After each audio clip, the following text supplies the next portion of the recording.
War રૂમની શરૂઆત કરીએ તો પ્રધાનમંત્રી મોદી આજે ગુજરાતની મુલાકાતે આવ્યા હતા અને સુરતને બે મોટી ભેટ આપી છે। પ્રથમ ભેટ છે કે જે સુરતમાં વધુ એક ટર્મિનલની શરૂઆત થઈ છે। 2 દિવસ પહેલા જ સુરતને આંતરરાષ્ટ્રીય ઇન્ટરનેશનલ એરપોર્ટ તરીકે જાહેર કરવામાં આવ્યું છે। આજથી જ દુબઈની ફ્લાઇટ શરૂ થઈ ચૂકી છે અને હવે એરપોર્ટ પર 175 દેશના ઝંડા ફરકતા જોવા મળશે।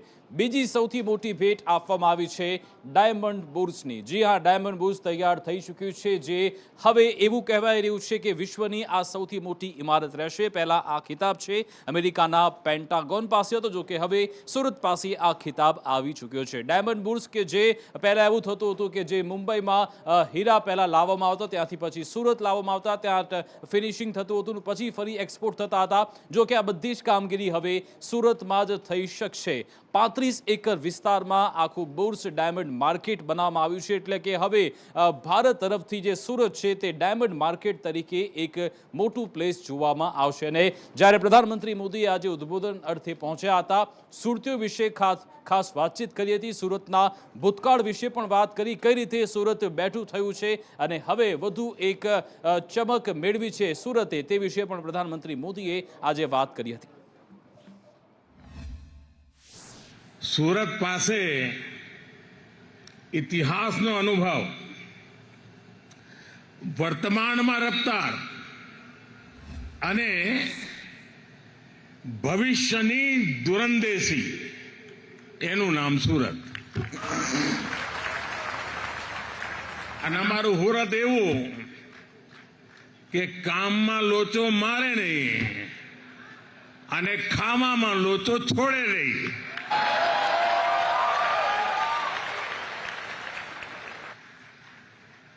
આમ બધી વાતે સુરતીને ગમે તેટલી ઉતાવળ હોય, પણ ખાણીપીણીની દુકાને અડધો કલાક લાઈટમાં ઉભા રહેવાની ધીરજ એનામાં હોય। વરસાદ જોધમાર પડ્યો હોય ને ઢીચણ સુધી પાણી હોય, પણ ભજીયાની લારીએ જવાડું એટલે જવાડું। શરદ પૂનમે ચંડી પડવો, દુનિયા આખી ધાબા પર જાય, આ મારો હુરતી ફૂટપાથ પર પરિવાર સાથે ગાડી ખાતો હોય અને મોજી એવો સાહેબ કે નાકા પરનું સર્કલમાં यहाँ આટો મારવા ના જાય, પણ વિશ્વ આખું ફરે। अब दुनिया में कोई भी कहेगा डायमंड बुर्स, तो सूरत का नाम साथ आएगा, भारत का नाम भी आएगा।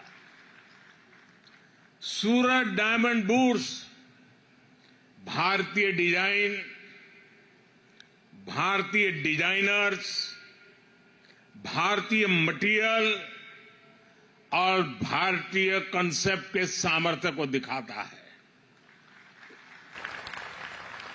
ये बिल्डिंग नए भारत के नए सामर्थ्य और नए संकल्प का प्रतीक है।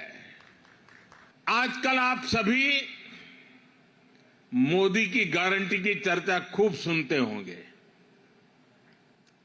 हाल के दिनों में जो चुनाव नतीजे आए, उसके बाद ये चर्चा और बढ़ गई है, लेकिन सूरत के लोग तो मोदी की गारंटी को बहुत पहले से जानते हैं।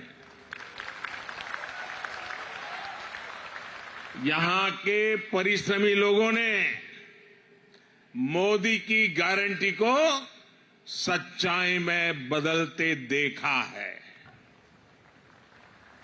और इसी गारंटी का उदाहरण ये सूरत डायमंड बुर्स भी है। લોકસભા ચૂંટણી આવી રહી છે અને અત્યારથી જ રાજકીય પક્ષો તૈયારીમાં લાગી ગયા છે। જનતા સાથે જોડાવા માટે, તેમને રીઝવવા માટે વિકાસ કાર્યોની ભેટ આપવામાં આવી રહી છે અને પ્રધાનમંત્રી મોદી આજે પોતાના સંસદીય વિસ્તારમાં પહોંચ્યા હતા અને ત્યાં વિકાસ કાર્યોની ભેટ આપવામાં આવી છે। ત્યાં પ્રધાનમંત્રી મોદીએ શું કહ્યું, વારાણસીની જનતાને આખરે શું ભેટ મળી છે, જણાવશે સહયોગી કૃષ્ણા પટેલ। જી કૃષ્ણા। જી બિલકુલ વિકાસ એવું કહેવાય છે કે દેશનો રસ્તો યુપીમાંથી જાય છે, કારણ કે સૌથી વધારે લોકસભા સીટ યુપીમાં છે, 80 લોકસભા સીટ. અને આજે પ્રધાનમંત્રી નરેન્દ્ર મોદી પોતાના સંસદીય વિસ્તાર વારાણસીમાં પહોંચ્યા છે, કાશીમાં પહોંચ્યા છે. 19,000 કરોડની 37 પ્રોજેક્ટ્સ તેઓ આપવાના છે, ભેટ આપવાના છે, જેમાં કેટલાકના શિલાન્યાસ કરવામાં આવશે, કેટલાકના ઉદ્ઘાટન કરવામાં આવશે. પરંતુ કેટલીક મહત્વપૂર્ણ વાત, 25 કલાક તેઓ આ કાશીમાં રોકાવાના છે. અને જ્યારે તેઓ એરપોર્ટ પર પહોંચ્યા હતા ત્યારે ત્યાંના રાજ્યપાલ આનંદીબેન પટેલ અને યોગી આદિત્યનાથ તેમનું સ્વાગત કરવા માટે પહોંચ્યા હતા. પરંતુ આ કરોડોની વિકાસ કાર્યોની ભેટ તેઓ કાશીની જનતાને આપવાના છે. સૌથી મહત્વપૂર્ણ એ છે કાશી તમિલ સંગમમ, કે જેમાં 14 કૃષ્ણ, આપને અટકાવવા માંગીશ. પ્રધાનમંત્રી મોદી હાલ તેમનો જે કાર્યક્રમ ચાલી રહ્યો છે ત્યાં પહોંચ્યા છે અને જે પ્રદર્શની રાખવામાં આવી રહી છે ત્યાં મુલાકાત લઈ રહ્યા છે અને કેટલાક લોકો સાથે સંવાદ પણ થઈ રહ્યો છે. तौर पर जब वो अपने जनता से मिलते हैं, लाभार्थियों से मिलते हैं, तब वो एक तरह से कहें कि एक उनकी एक संवाद शैली है और वो एक તો પ્રધાનમંત્રી મોદી ત્યાંના લોકો સાથે સંવાદ કરી રહ્યા છે, સીધા જ તેમની સાથે જોડાઈ રહ્યા છે. 2024 આવી રહ્યું છે અને પ્રધાનમંત્રી મોદી જે ભારત સંકલ્પ યાત્રા આખા દેશમાં યોજી રહ્યા છે, તેવામાં વારાણસીમાં પણ અત્યારે આવી ભારત સંકલ્પ યાત્રાનું આયોજન થયું ને દરેક જગ્યાએ કહેવાય રહ્યું છે કે મોદીની ગેરંટી. અહીંયા પણ તેમણે આ જ વિશ્વાસ જનતાને અપાવ્યો છે. કાશીને અનેક વિકાસ કાર્યોની ભેટ આપવી છે. અલગ અલગ જે કાર્યક્રમ યોજવામાં આવી રહ્યા છે, ત્યાંના લોકોએ જે પ્રોજેક્ટ તૈયાર કર્યા છે તેની પણ નિરીક્ષણ કરતા પ્રધાનમંત્રી મોદી જોવા મળ્યા અને ત્યાંના જે લોકો છે તેમની સાથે સીધો જ સંવાદ પ્રધાનમંત્રી મોદી કરી રહ્યા છે. અને જ્યારે દેશના પ્રધાનમંત્રી મોદી તમારી સાથે વાતચીત કરતા હોય ત્યારે આત્મવિશ્વાસ કેટલો વધતો હોય છે તે જોઈ શકાય છે. દરેક લોકોમાં કોન્ફિડન્સ વધતો હોય છે. નાના નાના ભૂલકાઓ સાથે પણ તેમણે વાતચીત કરી છે, જે આખા અલગ અલગ પ્રોજેક્ટ નાના બાળકો દ્વારા તૈયાર કરવામાં આવ્યા હતા, કઈ રીતે આખી આ પ્રક્રિયા ચાલી, તેમાંથી બાળકોએ શું શીખ મેળવી તે વિશે પણ પ્રધાનમંત્રી મોદીએ નાના બાળકો સાથે વાતચીત કરી હતી.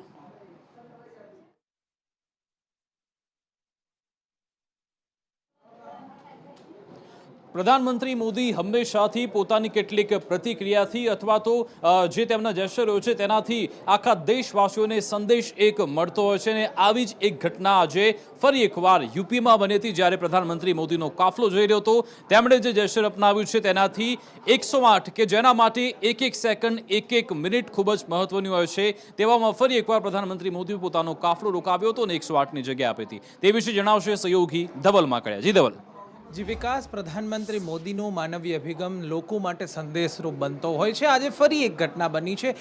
પ્રધાનમંત્રી મોદી વારાણસીના 2 દિવસના પ્રવાસે છે અને ત્યાં રોડ શો યોજાયો હતો. જો લોકો એનું અભિવાદન ઝીલવા માટે આવ્યા હતા અને એવા ટ્રાફિકની વચ્ચેથી વડાપ્રધાન મોદીએ પોતાનો કાફલો રોકાવી એમ્બ્યુલન્સને જવા માટે રસ્તો આપ્યો છે. આપ વિઝ્યુઅલમાં પણ જોઈ શકો છો કે ભારે જનમેદની ઉમટી છે. ત્યાં વચ્ચેથી પીએમ મોદીએ પોતાનો કાફલો રોકાવીને દર્દીની સેવા માટે એમ્બ્યુલન્સને જવા દીધી હતી. પ્રધાનમંત્રીનો માનવીય અભિગમ આ પહેલાં પણ ગાંધીનગર અને અમદાવાદમાં પણ આવી જ રીતે એમ્બ્યુલન્સને રસ્તો આપીને જોવા મળ્યો હતો. જી બિલકુલ, આભાર ધવલ તમામ જાણકારી આપવા બદલ. સમાચારમાં આગળ વાત કરીએ તો વીએમસી દ્વારા યોજાયેલી એક પરીક્ષા કે જેમાં હોબાળો થયો હતો. જી હા, વડોદરા મ્યુનિસિપલ કોર્પોરેશન જેના તરફથી યોજવામાં આવેલી જે પરીક્ષા છે તેમાં હોબાળો થયો. હકીકતમાં એવું થયું છે ઓએમઆર આધારિત પરીક્ષા લેવામાં આવતી હોય છે. વિદ્યાર્થીઓને પ્રથમ ઓએમઆર શીટ આપવામાં આવતી હોય છે. જો કે વિદ્યાર્થીઓને જે ઓએમઆર શીટ મળવી જોઈએ તે સમયસર નહોતી મળી અને ઘણા બધા એવા વિદ્યાર્થીઓ છે કે જે પરીક્ષાથી વંચિત રહી ગયા. હવે શું ફરીવાર તેમની પરીક્ષા લેવામાં આવશે કે પછી તેમને કોઈ અન્ય મોકો મળશે, તેના પર અત્યારે પ્રશ્નચિહ્ન છે, કારણ કે સ્થાનિક પ્રશાસન તરફથી આ અંગે કોઈ હજુ સુધી નિવેદન નથી આપવામાં આવ્યા. 300 કરતાં પણ જે વધારે વિદ્યાર્થીઓ છે તે આજની પરીક્ષાથી વંચિત રહી ચૂક્યા છે. 300 વિદ્યાર્થીઓની ઓએમઆર શીટ બદલી નાખવામાં આવી હતી. તેમને નંબર વાઇઝ તેમની આ ઓએમઆર શીટ ન મળી અને એટલે જે પરીક્ષાથી તે વંચિત રહ્યા હતા. નહીં ભરે તો આગામી સમયની અંદર ગાંધી ચિંધ્યા માર્ગે અમારે આંદોલન કરવું પડે તો કોઈ વાંધો નહીં, કારણ કે હવે એમને અમને કોઈ ખબર જ છે કે આ લોકો રજૂઆત તો કરવા દેતા નથી. બરાબર, પોતાની ભૂલ હોવા છતાં રજૂઆત કરવા દેતા નથી. તો કોર્ટના માર્ગ પણ અમારા માટે ખુલ્લા છે. જવું પડશે તો અમે જઈશું. ઉત્તરવહી આપવામાં આવી ત્યારે ઉત્તરવહી અલગ વિદ્યાર્થીની ઉત્તરવહી અમારી પાસે આપવામાં આવી, જે નિરીક્ષકને ખબર પણ નહોતી કે આ યોગ્ય વ્યક્તિને, યોગ્ય વિદ્યાર્થીને યોગ્ય ઉત્તરવહી મળી છે કે નહીં. ત્યારે વીએમસીના અધિકારીને ખબર પડી, ત્યારે વીએમસીના અધિકારી આવે છે અને અમે એને પ્રશ્ન કર્યો કે ભાઈ આ રીતનું અમારી સાથે બનેલું છે અને નિરીક્ષકની ભૂલના કારણે આ રીતના થયું છે, તો આ પરીક્ષા રદ થાય એમ. તો એનો જવાબ મેં એને એવી રીતનું કીધેલું હતું કે આ પરીક્ષા રદ કેમ કરવી, કારણ કે તમારા ફક્ત 300 જ વિદ્યાર્થીના કારણે એટલા બધા વિદ્યાર્થીઓની પરીક્ષા રદ કરવી એ કેમ યોગ્ય છે. ત્યારે આ વસ્તુ તો અમારું ભવિષ્યનું શું. એમાં પ્રિન્સિપાલ દ્વારા કંઈક સમસ્યા ઉપસ્થિત થયેલી હતી એવું જાણવા મળેલું છે. એ અમારા ઉપલે અધિકારી અત્યારે ત્યાં પહોંચ્યા છે ને પ્રશ્નોનું નિરાકરણ કરવાની કોશિશ થઈ રહેલી. હવે વાત કરીશું ગુજરાતભરમાં ચકચાર મચાવનાર એવા ખેડા સિરપ કાંડ, જેમાં 7 લોકોના મોત થઈ ગયા હતા. ગુજરાતભરની પોલીસ આ અંગે તપાસ કરી રહી છે. મુંબઈ સુધીનું પણ કનેક્શન બહાર આવ્યું હતું. તેવામાં આરોપીઓ હાલ જેટલા ઝડપાયા છે તેમના રિમાન્ડ ચાલી રહ્યા છે. રિમાન્ડ દરમિયાન અવનવા ખુલાસા પણ થઈ રહ્યા છે. શું ખુલાસા થયા છે જણાવશે સહયોગી જિગ્નેશ પટેલ. જી જિગ્નેશ. વિકાસ, જે સિરપ કાંડ થયો હતો અને જેમાં લોકોએ જીવ ગુમાવ્યા, તેમાં ઝડપાયેલા આરોપી રાજદીપ વાળાની પૂછપરછમાં ખુલાસો થયો છે કે તેઓ 500 લીટર જે આયુર્વેદિક સિરપ આવતી હતી તેના અંદર ઇથેનોલનો જે ઉપયોગ કરતા હતા અને જે ઇથેનોલનો ઉપયોગ થતો હતો તેના અંદર એટલે કે 50 લીટર જેટલું ઇથેનોલ તેના અંદર ઉમેરવામાં આવતું હતું અને ત્યારબાદ તેની બોટલો એટલે કે સિરપ પેક કરવામાં આવતી હતી. અંદાજિત આ જે મિશ્રણ છે તે તૈયાર કર્યા અને તેમાંથી 1200 થી 1300 નંગ જે સિરપ ભરાતી હતી. ત્યારબાદ તેનું ઉપર બનાવટી સ્ટીકર એટલે કે જે સિરપ છે તેનું સ્ટીકર લગાવવામાં આવતું હતું અને તેના ખાતે એક મોકમપુરા ખાતે એક ફેક્ટરી તૈયાર કરવામાં આવી હતી અને ત્યાં આનું રિફિલિંગ કરવું અને ત્યારબાદ તેના પર સ્ટીકર લગાવવામાં આવતા હોવાનો પણ ખુલાસો થયો છે. ત્યારબાદ જે અગાઉ ઝડપાયેલા આરોપી છે યોગેશ સિંધી, તે આ સિરપને ખેડા, આણંદ, નડિયાદ સહિતના વડોદરાના ગ્રામ્ય વિસ્તારોમાં તેનું વેચાણ કરતો હોવાનો ખુલાસો થયો છે. એટલે કે પોલીસે સૌપ્રથમ જે શક્યતા વ્યક્ત કરી હતી કે આ સિરપ પીવાથી નહીં પરંતુ ઇથેનોલ અથવા તો અન્ય કોઈ કેમિકલ પીવાના કારણે આ મૃત્યુ થયા છે, તે હકીકત હવે આરોપીની પૂછપરછમાં સાચી ઠરી રહી છે. અને હવે આ ઇથેનોલ ક્યાંથી લાવવામાં આવતો હતો, કોની પાસેથી લેવામાં આવતો હતો, ઇથેનોલનો ગેરકાયદેસર વપરાશ કરવા અંગે વધુ કલમોનો પણ ઉમેરો થઈ શકે છે અને જે વેચાણ કરનારા છે તેના વિરુદ્ધ પણ કાયદાકીય પ્રક્રિયામાં પગલાં લેવાઈ શકે છે.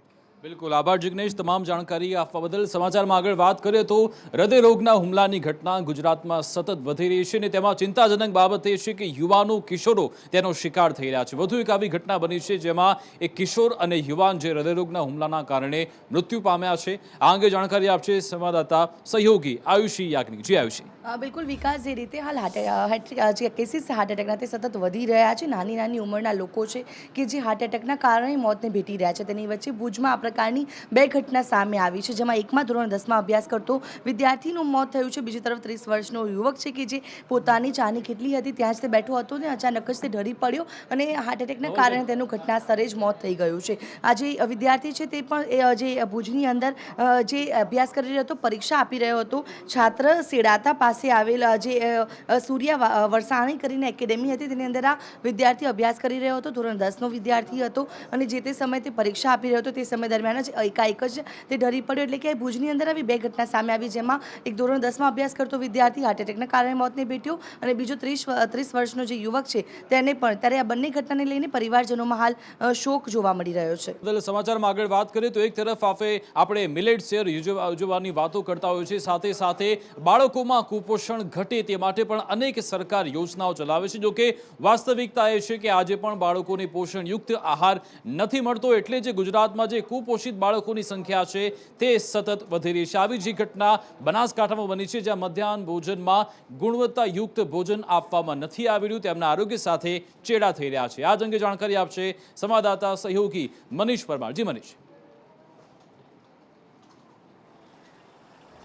જી બિલકુલ, વાત કરીએ તો ધાનેરાની પ્રાથમિક શાળા મામાજી શાળા આવેલી છે, ત્યાં આગળ બાળકોના આરોગ્ય સાથે ચેડા થઈ રહ્યા છે. વારંવાર રજૂઆત કરવા આવી હતી કે બાળકોના આરોગ્ય સાથે ચેડા થઈ રહ્યા છે. ઘટનાની વાત કરીએ તો શાળામાંથી જે મધ્યાહન ભોજન આપવામાં આવે તેમાંથી કાળી કાકડીઓ મળી આવી હતી.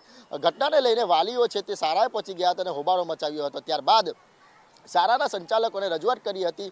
એટલું જ નહીં કે ત્યાં આગળ જે કહેવાય કે મામલતદારને પણ રજૂઆત કરી હતી. મામલતદારને રજૂઆત કરતાની સાથે જ જે લેખિતમાં રજૂઆત કરી છે અને જે શાળા છે બાળકોના આરોગ્ય સાથે ચેડા કરે છે તેની સાથે કહેવાય કે પગલાં ભરવાની માંગ ઉઠી છે. જી. બિલકુલ, આ બાબતે આપણે મામલતદારને પણ રજૂઆત કરી હતી. તેમણે પણ જે રીતે રજૂઆત કરી છે તે મુજબ જ હાલ જે પણ બાળકોને કુપોષિત બાળકો છે તેમને પોષણયુક્ત આહાર મળે તે માટે પણ અનેક સરકાર યોજનાઓ ચલાવે છે. જોકે વાસ્તવિકતા એ છે કે આજે પણ બાળકોમાં કુપોષણ ઘટે તે માટે પણ અનેક સરકાર યોજનાઓ ચલાવે છે. બિલકુલ આભાર મનીષ તમામ જાણકારી આપવા બદલ. તો 2024ની લોકસભા ચૂંટણી આવે છે અને જ્યારે પણ ચૂંટણી આવતી હોય છે ત્યારે અલગ અલગ સમાજના લોકો, તેના હોદ્દેદારો, નેતાઓ સક્રિય થતા જોવા મળતા હોય છે અને આવી ગાંધીનગરમાં આજે બેઠકોનો ધમધમાટ જોવા મળ્યો છે. હકીકતમાં અખિલ ભારતીય કોળી સમાજના જે પ્રદેશ પ્રમુખ નિમાયા છે તેમની અધ્યક્ષતામાં એક મહત્વની મિટિંગનું આયોજન થયું. શું હતો એજન્ડા આ મિટિંગનો, શું ચર્ચા થઈ, જણાવશે સહયોગી કશ્યપ જોશી. જે કશ્યપ. ગાંધીનગર સર્કિટ હાઉસ ખાતે આ બેઠકનું આયોજન કરવામાં આવ્યું હતું અને હીરા સોલંકી જેઓ ભાજપના ધારાસભ્ય છે રાજુલા જાફરાબાદ સીટના, અને તેને હવે અખિલ ભારતીય કોળી સમાજના પ્રમુખ તરીકે તેની વરણી કરવામાં આવી છે અને વરણી થયા બાદ તેની બેઠક છે તેનું આયોજન કરવામાં આવ્યું હતું. અને આ બેઠકમાં આમ તો એજ્યુકેશન બાબતે ચર્ચા કરવામાં આવી હોવાની વાત છે તે કહેવામાં આવી રહી છે, પરંતુ રાજકીય રીતે સક્રિય કોળી સમાજ થાય તેના માટે થઈ અને આ બેઠકનું આયોજન કરવામાં આવ્યું હતું, કારણ કે આગામી સમયમાં દરેક જિલ્લામાં પ્રમુખની પણ વરણી જે છે તે કરવામાં આવશે અને 24 લોકસભામાં સમાજના હિતની વાત કરવા માટે થઈને આ બેઠકનું આયોજન કરવામાં આવ્યું હોવાની વાત જે છે તે કહેવામાં આવી રહી છે. જી બિલકુલ આભાર કશ્યપ તમામ જાણકારી આપવા બદલ. સમાચારમાં આગળ વાત કરીએ તો મહારાષ્ટ્રમાં આજે કરુણાંતિકા સર્જાઈ છે, જ્યાં સોલાર ઇક્વિપમેન્ટ્સ તૈયાર થતા હતા. જો કે તે પ્લાન્ટમાં એકાએક બ્લાસ્ટ થયો અને 9 લોકોના મોત થઈ ચૂક્યા છે. આખરે કઈ રીતે આ ઘટના સર્જાઈ હતી, શું છે મામલો, જણાવશે સહયોગી યશ. જી યશ. બિલકુલથી આજે રવિવારનો દિવસ છે, જે સામાન્ય રીતે રજા અને મજાનો દિવસ ગણાતો હોય છે, પરંતુ 9 જેટલા જે માસૂમોના મોત થયા છે તેના પરિવાર માટે આજે માતમનો દિવસ છે. મહારાષ્ટ્રના નાગપુરની આ ઘટના છે, જ્યારે બ્લાસ્ટ થયો તેમાં 9 લોકોના મોત થયા છે. આ સાથે મહારાષ્ટ્ર સરકારે પણ આ અંગેના તપાસના આદેશ આપી દીધા છે, પરંતુ હાલ 9 લોકોએ જીવ ગુમાવ્યા છે તેના પરિવાર ઉપર આવ ફાટી નીકળ્યું છે અને આ અંગે સરકાર સહાયની પણ જાહેરાત કરશે.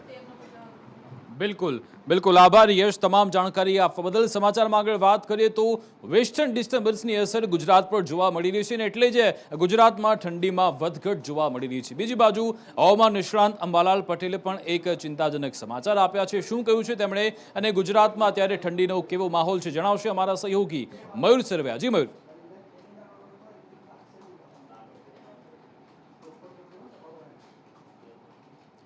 તો રાજ્યમાં હાલ તો ઠંડીમાં આંશિક ઘટાડો થયો છે. છેલ્લા 2-3 દિવસથી વાતાવરણ છે તેમાં બદલાવ આવ્યો છે, તાપમાન વધ્યું છે. જોકે નલિયાની વાત કરીએ તો 14 ડિગ્રી તાપમાન નોંધાયું છે, કંડલામાં 17 ડિગ્રી તાપમાન નોંધાયું છે. જોકે અંબાલાલ પટેલે હવે એવું કહ્યું છે કે 25 ડિસેમ્બર બાદ ઠંડીમાં વધારો થઈ શકે છે. શું કહ્યું છે વધુ અંબાલાલ પટેલે, સાથે સાથે ગુજરાતના વાતાવરણમાં શું ફેરફાર થઈ રહ્યા છે, જણાવશે અમારા સહયોગી મયુર સરવૈયા. જી મયુર.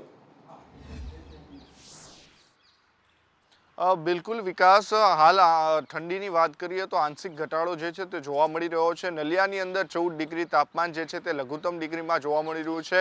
તો કંડલાની વાત કરીએ તો 18 ડિગ્રી તાપમાન જોવા મળી રહ્યું છે. તો સાથે સાથે રાજકોટ અને પોરબંદરમાં પણ 18 ડિગ્રી તાપમાન જે છે તે જોવા મળી રહ્યું છે. અમરેલી અને અમદાવાદની વાત કરીએ તો 19 થી 18 ડિગ્રી તાપમાન લઘુત્તમ જોવા મળી રહ્યું છે. તો સાથે સાથે જે હવામાન નિષ્ણાંત અંબાલાલ પટેલ છે તેમણે પણ ઘણી કહી શકાય કે જાહેરાત કરી છે. તેમાં કહેવામાં આવ્યું છે કે જે ઠંડી જે છે તે 25 ડિસેમ્બરથી વધવાની છે. ઉલ્લેખનીય છે કે 22 અને 23 ડિસેમ્બરમાં માવઠાની પણ શક્યતાઓ છે.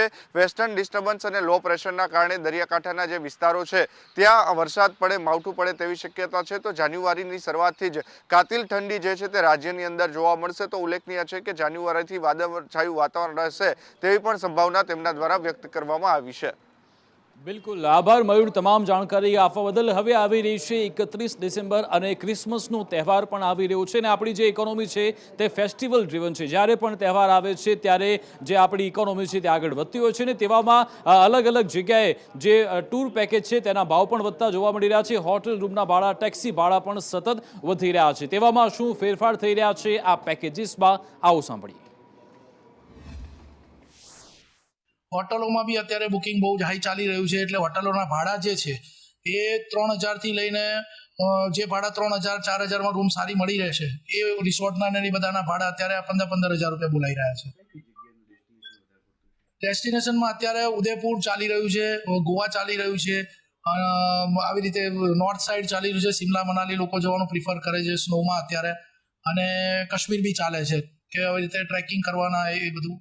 ગ્રુપ ટૂર વધારે ચાલી રહ્યા છે. એ સિવાય અહીંથી ઉદયપુર, અમદાવાદથી ઉદયપુર જાઓ છો, અમદાવાદથી દિલ્હી જાઓ છો, જે બધા ફેર 2500, 2800, 2900 રૂપિયાના હોય છે, જે ફેર અત્યારે 8000, 9000, 10000, 15000 ને વટાવી ચૂક્યા છે, જેથી કરી અને અમારા કસ્ટમરોને બહુ હેરાનગતિ થાય છે અને પેકેજો કરાવવામાં અમને તકલીફ પડે છે. ઇન્ટરનેશનલમાં બેંકોક છે, થાઈલેન્ડ છે, તમારે મલેશિયા જવું છે, તે જેવી ટિકિટો 18,000, 20,000 ની હતી, જે અત્યારે 28,000, 30,000 ની, 35,000 મેક્સિમમ થઈ ચૂકી છે, જેથી કરી ત્યાંની ટિકિટોમાં બહુ ઇસ્યુ આવી રહ્યા છે અને પેકેજોમાં બી અમને કરવામાં બહુ પ્રોબ્લેમ આવી રહ્યા છે. વિકસિત ભારતના સંકલ્પ સાથે આખા દેશમાં આ યાત્રા યોજાઈ રહી છે, ત્યારે પ્રધાનમંત્રી મોદી પર વારાણસીમાં આ યાત્રામાં જોડાય અને ત્યાં સંબોધન કરી રહ્યા છે. આવો સાંભળીએ. देशवासी इसी मिजाज से भर जाएं, बस अब हमें देश को हमें आगे ले जाना है, ऐसे नहीं रहना है.